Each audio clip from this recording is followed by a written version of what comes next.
ओम साई राम। शिरडी साई बाबा की दिव्य लीलाएं। हमारे सद्गुरु श्री साई बाबा के दिव्य संदेश के अनुसार हमने साई लीला पत्रिका में ऑडियो विजुअल के रूप में लीलाओं को प्रस्तुत करने का प्रयास किया है और इसे विभिन्न भाषाओं में प्रस्तुत करने की पूरी कोशिश कर रहे हैं ताकि ये भक्त तक पहुंच सके। हम इस कड़ी की शुरुआत साई लीला पत्रिका के पहले संस्करण से करते हैं जो 1933 में प्रकाशित हुआ था।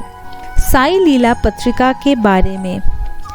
पत्रिका का उद्देश्य इसके नाम साई लीला से स्पष्ट है।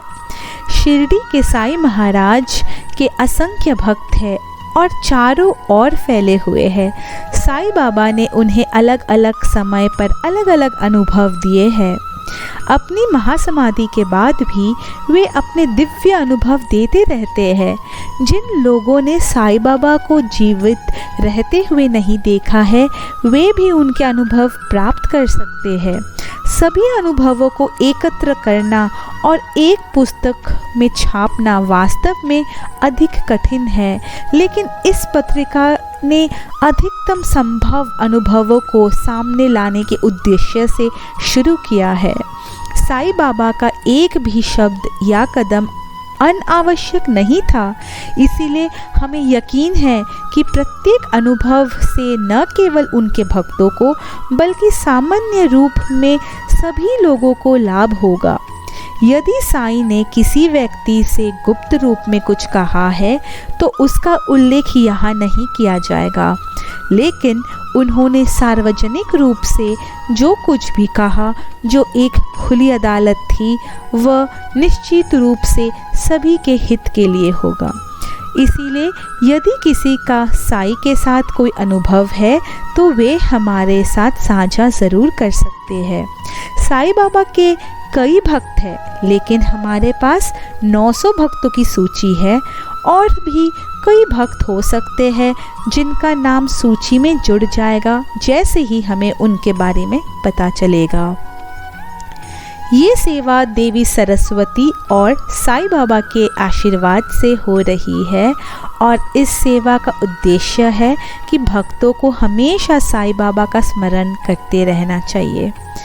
कुछ लीलाएं।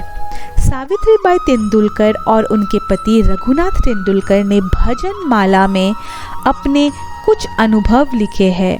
लीलाओं में से एक इस प्रकार है। साई बाबा दुकानदारों से तेल मंगवाते थे और पूरी रात मस्जिद में दिया जलाते थे। दुकानदार बाबा को रोज़ तेल देना पसंद नहीं करते थे और एक दिन उन सभी ने बहिष्कार किया और कहा कि उनके पास तेल नहीं है। बाबा तुरंत जगह छोड़कर वापस मस्जिद में चले गए। टिन में तेल बहुत कम था। उन्होंने टिन में पानी डाला और मिश्रण पिया और फिर दियों में पानी डालकर जला दिया।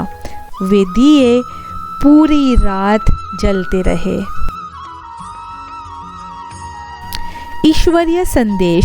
हमें लगता है कि बाबा ने ये लीला पत्रिका के लिए पहली लीला के रूप में दी है और लीला के इस संग्रह में बाबा का एक दिव्य संदेश है जिसे हमने अपने पूरी ज्ञान से समझाने की कोशिश की है।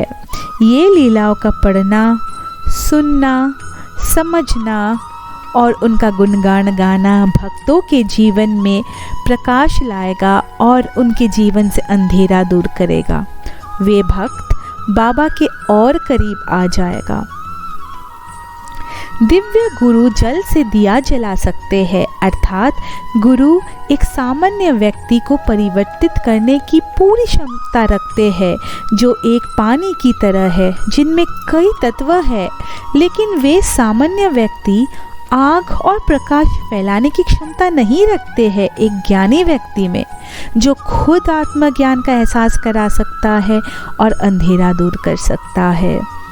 दोनों तरल अवस्था में होने के कारण हमें पूरी तरह से सद्गुरु के सामने आत्मसमर्पण करने की ज़रूरत है और उन्हें हम पर पूरी अधिकार लेने देना चाहिए, क्योंकि उन्होंने तेल और पानी को अपने कब्जे में ले लिया और इसे बदल दिया।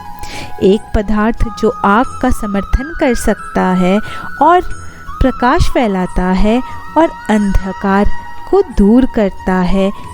एक बार जब हम पूरी तरह से आत्मसमर्पण कर देते हैं और अपने सद्गुरु में विश्वास कर लेते हैं, तो सद्गुरु तेल और पानी के रूप में संचित अच्छे कर्मों और बुरे कर्मों दोनों को मान्य कर देगा और अग्नि को प्रज्वलित करेगा। 13वीं शताब्दी में जब बाबा श्रीपाद श्री वल्लभ के रूप में इस धरती पर थे, इसी प्रकार की एक लीला हुई थी। ये देखकर आश्चर्य होता है कि एक मूर्ख व्यक्ति था जो स्वयं को गुरु को समर्पित करता है। गुरु उसके अच्छे और बुरे कर्मों को मान्य करता है और उसके बुरे कर्मों के प्रभाव को कम भी करता है और उसे आत्मज्ञान का मार्ग दिखाता है। सौभाग्य की बात है कि दोनों लीलाएं पहले अध्याय में हैं और जिसका स्पष्ट अर्थ है कि प्रबुद्ध होने का एकमात्र तरीका है कि गुरु के प्रति पूर्ण समर्पण हो, उन्हें हम पर अधिकार करने दे और रास्ता दिखाए। गुरु कहते हैं कि अवधूत की लीलाओं को पढ़ने, सुनने और समझने से हम ये जान सकते हैं कि स्वयं को सुधार कर ज्ञानोदय का मार्ग कैसे खोजा जाए। ओम साई राम।